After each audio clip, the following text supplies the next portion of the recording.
Banderas chechenas y rusas ondean en la última ciudad importante que queda en la región de Lugansk. Según el jefe de Chechenia, Lysychansk está ahora bajo control de las fuerzas rusas. Ramzan Kadyrov ha anunciado que sus unidades ya se encuentran en el centro de la ciudad. Sin embargo, el ejército ucraniano ha rechazado estas afirmaciones y ha dicho que los intensos combates continúan en sus alrededores. Un portavoz de la Guardia Nacional ucraniana afirma que la ciudad no ha sido sitiada y sigue bajo el control del ejército ucraniano. Mientras tanto, las Fuerzas Armadas ucranianas compartieron imágenes de lo que aseguraron fue una explosión en unos almacenes del ejército ruso en el este de Ucrania. Sin embargo, no se especificó la ubicación exacta ni la fecha. Rusia, por su parte, afirma haber disparado más misiles en el norte y en el sur del país.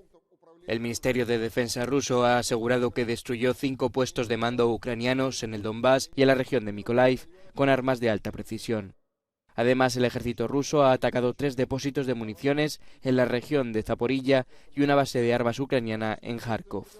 Estas explosiones se producen un día después de que un bloque de apartamentos fuera atacado en Odessa, matando al menos a 21 personas e hiriendo a decenas. Un acto que el presidente ucraniano Volodymyr Zelensky ha calificado de terrorismo deliberado, una afirmación que el Kremlin niega. Una acción militar turca en Siria desestabilizaría la región. Esta es la advertencia que hizo el ministro de Asuntos Exteriores de Irán en su visita a la capital siria, Damasco, este sábado. El comentario se produce tras la amenaza de Ankara de lanzar una ofensiva militar contra los combatientes kurdos en el norte del país. Haremos todo lo posible para evitar cualquier operación militar y centrarnos en una solución política, afirma el ministro de Exteriores iraní. Irán es un importante aliado del presidente sirio Bashar al-Assad y un gran socio comercial de Turquía. Ahora trata de mediar entre ambos. El gobierno sirio ha condenado repetidamente las amenazas del presidente turco Erdogan de realizar una nueva incursión. Apreciamos la política iraní en este ámbito, que aboga por mejorar las relaciones con los países vecinos. Y creemos que es muy necesario responder a esta voluntad porque es una verdadera expresión de la soberanía, la libertad y la independencia de la toma de decisiones de esta región, dice el ministro de Exteriores sirio. A principios de año, Erdogan dijo que quería ayudar a 1 millón de refugiados sirios a regresar a su país construyendo para ellos viviendas en su tierra natal, algo que en Siria califican como un ataque a la unidad de la nación. Decenas de miles de personas se concentraron frente a las oficinas del gobierno de Macedonia del Norte, indignadas por una propuesta francesa destinada a resolver el conflicto patrimonial entre Macedonia del Norte y Bulgaria, una disputa que bloquea las negociaciones de Skopje para entrar a la Unión Europea. Los manifestantes no entienden que su gobierno considere la propuesta como una base sólida. Todo el mundo tiene derecho a la autodeterminación, así que el pueblo macedonio también tiene derecho a la autodeterminación y a decidir sobre su propia identidad. Macedonia del Norte es candidata a la adhesión a la Unión Europea desde hace 17 años, pero Bulgaria utiliza su poder como miembro de la UE para bloquearla. La disputa también frena el avance de Albania, ya que el bloque trata a los dos países como un mismo paquete. La protesta finalizó de forma pacífica, pero está previsto que la lucha en la calle continúe.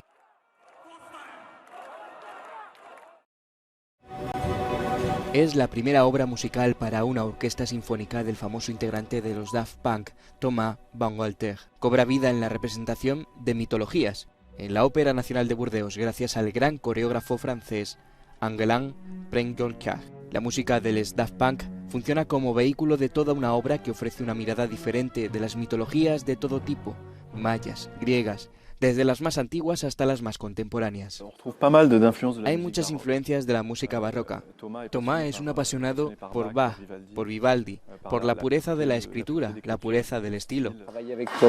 Trabajar con Thomas Bangalter también es una experiencia formidable, así que quería aprovecharla, no perder la oportunidad. Bangalter prefirió romper con el electro. La obra ofrece una sucesión de escenas que pueden reunir en algunas de ellas a los 20 bailarines con una impresionante coordinación o ofrecer duetos de una estética poética y perfecta. El espectáculo se puede disfrutar hasta el próximo 10 de julio. 17 millones de kilómetros cuadrados, un 11% de toda la superficie terrestre del planeta. Estas cifras hacen de Rusia el país más extenso del mundo. Y esta inmensidad, que incluye 11 usos horarios, cuenta además con las mayores reservas de energía y minerales del planeta, y muchas de las cuales aún no han sido exploradas. Pero, ¿cómo llegó Moscú a dominar un territorio tan extenso? De esa historia hablamos precisamente en este video. Empecemos viajando 12 siglos atrás. Concretamente hasta la llegada a Europa del Este de los eslavos orientales, un grupo étnico del que luego derivarían los rusos, ucranianos y bielorrusos. Las primeras referencias escritas sobre este pueblo no aparecen hasta finales del siglo VIII, debido a que no contaban con un idioma propio. Algo que lograron a principios del siglo IX tras la llegada a la zona de los misioneros griegos Cirilo y Metodio, quienes no solo trajeron el cristianismo, sino que también crearon el alfabeto cirílico, el tipo de escritura que por ejemplo se sigue utilizando en el idioma ruso. Durante aquella época los eslavos se organizaban en pequeños principados. Uno de estos era el de Nóvgorod, en la actual Rusia, y fue el origen del primer gran estado eslavo, la Rus de Kiev. Alrededor del año 860, un vikingo llamado Rurik se convirtió en príncipe de Nóvgorod y su sucesor, Oleg de Nóvgorod, pasó a unificar todos los principados eslavos y trasladó su capital a Kiev. Pero la Rus de Kiev se desintegró a principios del siglo XIII con la llegada del Imperio Mongol. La invasión dirigida por Batú Khan, nieto de Gengis Khan, llevó a los mongoles a ocupar toda la Rus de Kiev, a excepción de la República de Nóvgorod. Sin embargo, con la fragmentación del Imperio Mongol surgió el Principado de Moscú, el cual supuso el origen de lo que hoy conocemos como Rusia. Este principado, también llamado Moscovia, fue ganando prestigio y ampliando sus fronteras durante los siglos XIV y XV. Las mayores conquistas se produjeron durante el reinado de Iván III el Grande, quien incluso adoptó en 1478 el título de soberano de toda Rusia y proclamó a Moscú como la tercera Roma, es decir, heredera del Imperio Romano y del Bizantino. Pero su nieto, Iván IV el Terrible, dio un paso más en 1547 y se autoproclamó zar, un término proveniente del latín César. Durante su reinado, el ahora denominado zarato ruso se amplió hacia el Cáucaso a costa de los kanatos o reinos de Kazán y Astracán. Además, se inició la ocupación rusa de Siberia con el envío de cientos de cosacos, una ocupación que, como más tarde contaremos, acabó siendo muy rentable. Los avances en la expansión rusa no evitaron, sin embargo, el fin de la dinastía de los Rurikovich a finales del siglo XVI, la cual había reinado en la zona desde la creación de la Rus de Kiev. Así es como apareció una nueva dinastía, los Romanov, que duró hasta la Revolución Rusa de 1917. El primero fue Miguel Romanov en 1613, quien recuperó la estabilidad en el país y continuó con las conquistas hacia el este sin encontrar grandes obstáculos ni resistencia. Fue tan rápido el avance que para 1639 el explorador Iván Mosvitin llegó a las costas del Océano Pacífico y en 1648 Semyon Desniov se convirtió en el primer europeo en navegar a través de lo que luego se conocería como el Estrecho de Bering entre Asia y América del Norte.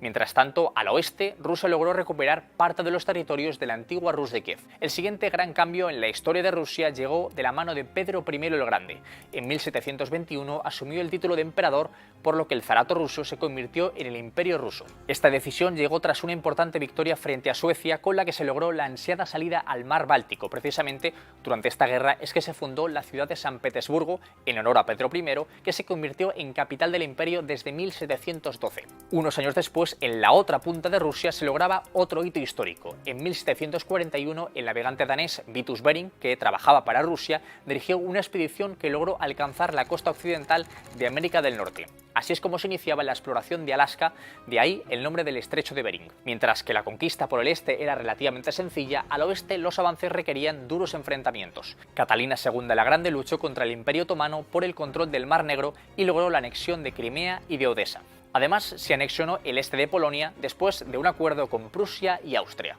Poco después, Finlandia también pasaría a manos rusas, a pesar de que Rusia se encontraba entonces envuelta en las diversas guerras napoleónicas. Mientras tanto, con la llegada del siglo XIX, el Imperio ruso terminó por asentarse en Alaska, aunque esta región fue vendida a Estados Unidos en 1867 por $7,2 millones. Sin embargo, Rusia continuó su inversión en las regiones del Lejano Oriente y en 1904 inauguró el ferrocarril transiberiano que partía desde Moscú y llegaba hasta el Pacífico. Asimismo, el imperio expandió su dominio hacia Asia Central en los territorios que ahora conocemos como Kazajistán, Uzbekistán y Turkmenistán. Pero si antes mencionábamos cómo la dinastía Rurikovich llegó a su fin a finales del siglo XVI, a los Romanov les llegó su hora a principios del siglo XX. El descontento por la entrada de Rusia en la Primera Guerra Mundial desencadenó las revoluciones de 1917 que obligaron a abdicar al zar Nicolás II. Sin embargo, meses después fue ejecutado junto a toda su familia por los bolcheviques. Así llegaba la Unión Soviética, que se estructuró en diversas repúblicas, siendo la más grande la República Socialista Federativa Soviética de Rusia. Sin embargo, el fin del imperio trajo también consigo la independencia de Finlandia, Polonia y los estados bálticos. Pero durante la Segunda Guerra Mundial, la Unión Soviética volvió a anexarse los tres estados bálticos, Estonia, Letonia y Lituania, así como algunas regiones de Finlandia, Alemania y Polonia. Por ejemplo, la región de Kaliningrado, que aún hoy pertenece a Rusia, la obtuvo entonces de Alemania. Pero con la desintegración de la Unión Soviética en 1991 se volvieron a crear numerosos estados postsoviéticos independientes, entre los que se encontraba la Federación de Rusia. Desde entonces las fronteras de Rusia no han cambiado realmente, salvo la excepción de la península de Crimea, que en 2014 fue anexada por Rusia aprovechando las revueltas en Ucrania. Un largo proceso de expansión que permitió a Rusia no solo convertirse en el país más extenso del mundo, sino también en el más rico en recursos. Porque los grandes campos de hidrocarburos de Siberia han hecho de Rusia el líder en reservas mundiales de gas natural, el segundo de carbón y el octavo de petróleo. Y eso que muchos de los yacimientos rusos en el Pacífico y en el Ártico aún no han sido explorados. 12 siglos de conquistas, dinastías y revoluciones han conformado al país más extenso del mundo. Bueno, esperamos que este vídeo te haya servido para aprender un poquito más sobre la historia de Rusia. Si te ha gustado el vídeo, déjanos un like, déjanos en los comentarios qué te ha parecido, si quieres otras propuestas de otros temas diferentes y no te olvides de suscribirte. Nos vemos en el próximo. Chao.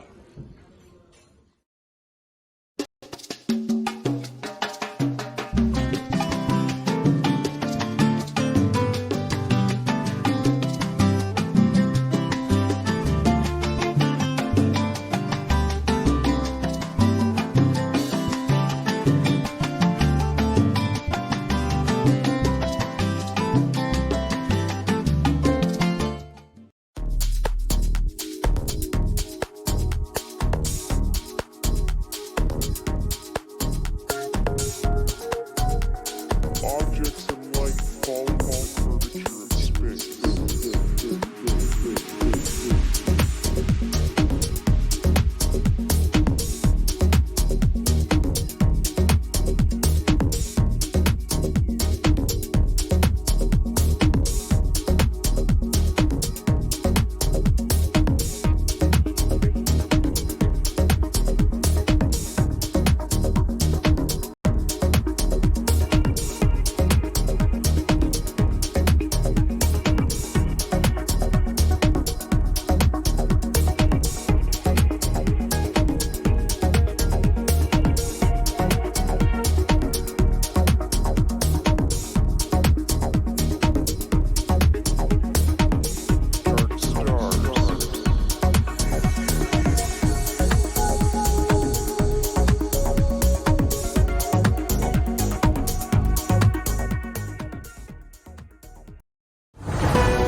El Papa Francisco lamenta no poder viajar a África. El pontífice expresó el sábado su gran pesar por no poder visitar la República Democrática del Congo y Sudán del Sur, debido a sus dolores de rodilla.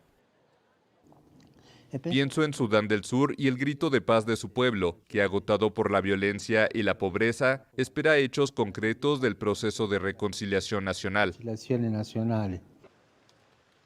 Francisco dijo también pensar en la explotación, la violencia e inseguridad que sufre, sobre todo el este de la República Democrática del Congo.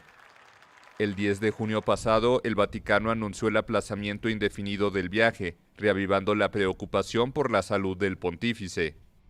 En abril, durante un viaje de 2 días a Malta, pareció debilitado por sus problemas articulares y tuvo que utilizar una plataforma elevadora para subir y bajar del avión. El Papa argentino también postergó una visita al Líbano prevista para junio, alegando motivos de salud. Sin embargo, Jorge Mario Bergoglio confirmó en junio que viajaría a Canadá del 24 al 30 de julio. Francisco, que ha aparecido en silla de ruedas desde principios de mayo, anunció que se estaba sometiendo a infiltraciones, inyecciones de antiinflamatorios a base de corticoides en la rodilla derecha. El pontífice también sufre dolores de cadera que le hacen cojear y en julio de 2021 se sometió a una operación de colon.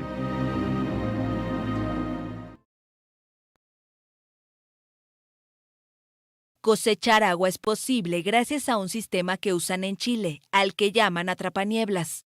Este parque, uno de los más productivos de América Latina, está en lo alto de la Reserva Ecológica Cerro Grande, en la localidad de Ovalle, al norte del país.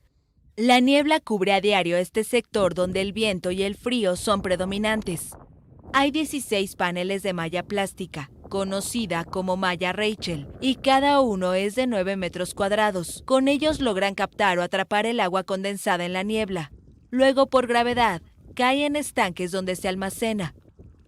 El parque general de atrapaniebla de este lugar posibilitan cerca de los 540.000 litros de agua.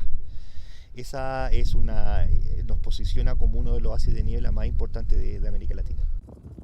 La Reserva Ecológica Cerro Grande de Ovalle, unos 400 kilómetros al norte de Santiago, usa el agua cosechada para la regeneración y conservación del parque. Se riegan cerca de 1.000 árboles nativos y endémicos. A veces se usa para que los animales la beban y en emergencia se abastece a casas de una pequeña localidad aledaña para el lavado de ropa o la recarga de sanitarios. También hay una cervecera que aprovecha este recurso. La cerveza atrapaniebla es la única en Chile en usar este tipo de agua, con menor cantidad de sedimentos. Y algunos catadores han dicho que tiene pequeñas notas salinas, que no se encuentran en otras cervezas, lo que podría ser gracias al origen marino de la niebla, que cubre la reserva ecológica. Nosotros tenemos 4 baterías de atrapaniebla, con la cual cosechamos más o menos 2.000 a 3.000 litros a la semana. Hacemos la descarga de un estanque de acumulación donde se almacenan estos 3.000 o 4.000 litros y lo hacemos a través de un carro de arrastre con un estanque de 1.000 litros 2 veces a la semana o 3 veces a la semana, dependiendo de cuántas veces vamos a hacer cerveza. Con sus 2 tipos de cervezas, una rubia y otra más oscura, el año pasado produjeron 80.000 litros y alcanzaron ventas por $186.000. Desde hace más de una década, la sequía se siente con fuerza en Ovalle, una zona agrícola donde avanza el desierto de Atacama, el más árido del mundo. La región de Coquimbo, donde se encuentra el parque, es una de las más afectadas. Por ello, el Politécnico de Ovalle, una escuela de educación media, diseñó un sistema para la reutilización de las aguas grises. Tras un proceso de filtrado, el agua de los lavabos se utiliza para regar 42 árboles, lo que permite reutilizar entre 1.000 a 1.500 litros de agua por semana.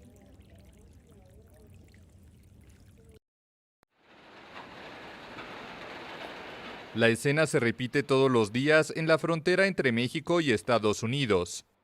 Migrantes cruzan el río Bravo desde la ciudad de Piedras Negras en el estado de Coahuila hasta Eagle Pass en Texas. Una familia venezolana atravesó el río en 10 minutos, resistiendo las fuertes corrientes. Se entregarán a las autoridades estadounidenses que los llevarán detenidos para estudiar sus solicitudes de asilo. Estoy que lloro, la verdad, de felicidad. Nos costó bastante, hoy es el día 26 que llevamos de travesía con todo esto. El refuerzo de la seguridad en los últimos meses no ha conseguido frenar la llegada de migrantes indocumentados. En mayo las autoridades detuvieron a cerca de 240.000 personas en la frontera con México, un récord, aunque la cifra incluye a quienes intentaron entrar varias veces a Estados Unidos. Hemos cruzado ya 6 países y hemos sufrido porque hemos tenido momentos que ya estamos que tiramos la toalla, no aguantamos. Yo estoy operado de una pierna, no tengo rodilla en mi pierna izquierda y todavía sí, yo voy para adelante. La ciudad de Eagle Pass, situada a 230 kilómetros de San Antonio, se ha acostumbrado a la presencia diaria de migrantes.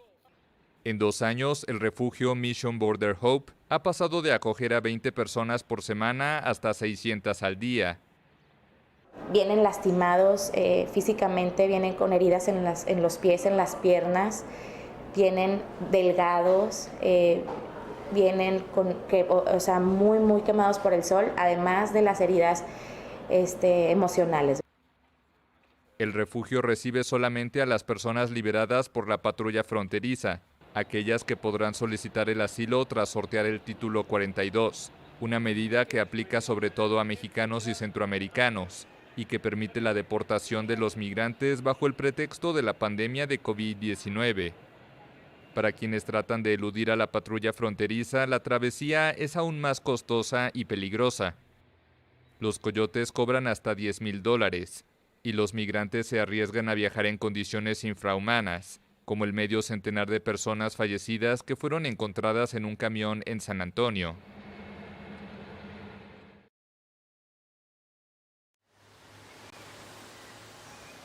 Hace semanas que Ana Gabriela Arita no ve a su esposo Juan Erazo. Fue detenido a inicios de junio cuando agentes de la policía salvadoreña acudieron a su casa para pedirle que los acompañara para averiguaciones, pero ya no volvió. Lo mismo ocurrió con José Orellana, primo de Juan. Ambos fueron acusados por medio de una denuncia anónima de colaborar con las pandillas. La familia sostiene que los señalamientos son falsos. No merecen por todo eso que están pasando, por una denuncia totalmente difamatoria hacia la persona de ellos dos, cuando han sido unos jóvenes que no tienen tatuajes, no tienen antecedentes penales, no tienen vicios, no ingieren bebidas alcohólicas, no fuman. Solamente mi esposo se dedicaba a estudiar y trabajar. Un abogado defensor público que les fue asignado ha dicho a la familia que por el momento los dos primos, que se dedican a tocar batucada en un grupo musical, seguirán presos. Nuestra esperanza es que se haga pronta justicia, no esperar estos 6 meses de investigación. Como decimos nuestra familia, no le tenemos miedo a la investigación en sí, porque sabemos el tipo de personas que ellos dos son, los conocemos bien. Le tenemos miedo al tiempo perdido, al tiempo desperdiciado, porque son jóvenes con metas. El gobierno salvadoreño del presidente Nayib Bukele decretó en marzo pasado un régimen de excepción tras registrar decenas de asesinatos. La medida ha permitido detener sin orden judicial a más de 43,000 presuntos pandilleros. La política de mano dura cuenta con más del 90% de respaldo ciudadano según encuestas. Ha cambiado bastante la situación aquí en el país. Uno se siente más seguro, se siente un poco más tranquilo en las calles. Ya no hay gente que lo baje a uno de los buses o que le bajen el dinero, el celular y todo eso. Se siente mejor la seguridad aquí en el país. Sin embargo, organizaciones como Amnistía Internacional y Human Rights Watch cuestionan los procedimientos y piden respetar los derechos humanos. Entre marzo y junio, más de 450 personas detenidas durante el régimen de excepción fueron puestas en libertad al no encontrar méritos para continuar en prisión, según la Fiscalía. Mientras que la ONG Cristosal y otras organizaciones dan cuenta de medio centenar de personas arrestadas durante estos meses que han fallecido tras las rejas en circunstancias no esclarecidas. Que es la conferencia más esperada. Ahí aparece, ahí lo tienen, ahí Martín. Renuncia del ministro de Economía de Argentina. Martín Guzmán presentó el sábado su dimisión en una carta dirigida al presidente Alberto Fernández que publicó en su cuenta de Twitter. Guzmán, que ha enfrentado la resistencia de buena parte del oficialista Partido Justicialista, sostuvo que para su reemplazante será primordial que trabaje en un acuerdo político dentro de la coalición gobernante. En una economía golpeada por una inflación de más de 60% en 12 meses y la depreciación del peso, el ministro saliente dijo además que en adelante será fundamental continuar fortaleciendo la consistencia macroeconómica, incluyendo a las políticas fiscal, monetaria, de financiamiento, cambiaria y energética. Argentina acordó con el Fondo Monetario Internacional un préstamo de facilidades extendidas conocido como SAF, para saldar los $44,000 millones desembolsados como parte de un crédito acordado hace 4 años por $57,000 millones, el más grande en la historia del fondo. Guzmán lideró las negociaciones con el FMI para lograr ese acuerdo. que evitó que el país cayera en default, aunque fue resistido por una parte del oficialismo que encabeza la vicepresidenta Cristina Fernández de Kirchner.